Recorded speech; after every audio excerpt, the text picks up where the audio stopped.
Organic cotton versus regular cotton. Let's talk about it.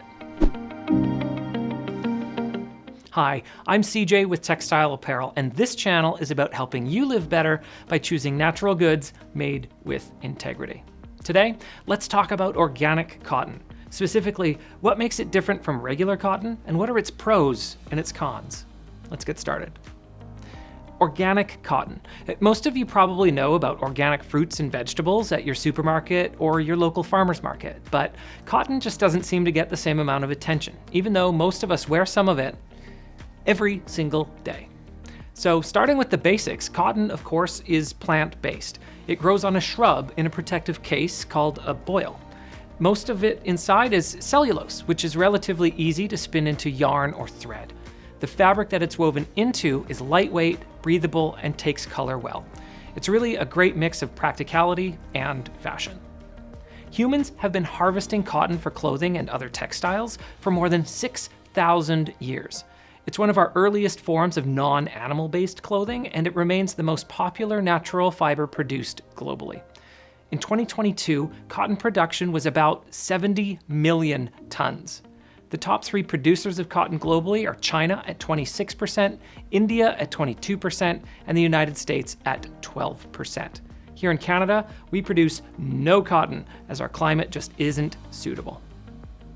Now, back 6,000 years ago, or even 200 years ago, all cotton was organic. However, more modern farming practices combined with increased demand and the mechanization of cotton production, some shortcuts have been used to produce cotton in a more cost-effective way.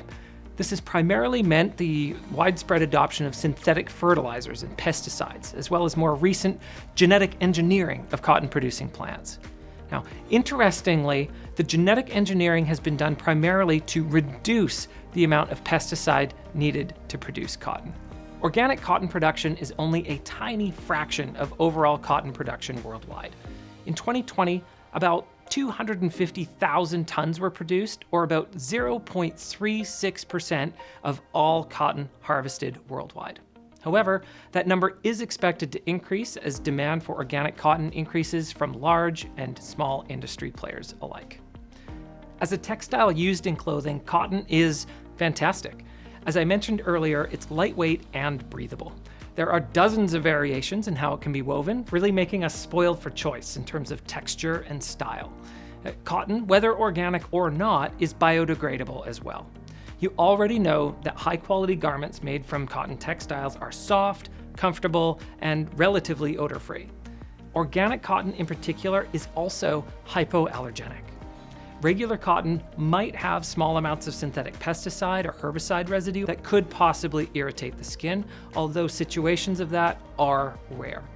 Overall, cotton really is a winner for daily use. Having said that, cotton isn't perfect for all uses, particularly when you might be working up a sweat with activities such as running, hiking, or skiing. In the winter, I absolutely recommend wearing merino wool instead because cotton absorbs a lot of moisture and it does a poor job of wicking it away from your body, meaning it stops keeping you warm when you might need it. Speaking of moisture, the other drawback of cotton, either organic or not, is that cotton itself is thirsty.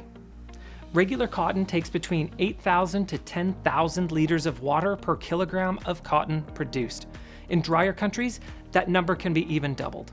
Compare that to a product like hemp, which uses between 1/4 to 2/3 as much water, and linen, which can be even less. When comparing the water footprint of regular cotton to organic cotton, it's really difficult to find an unbiased source.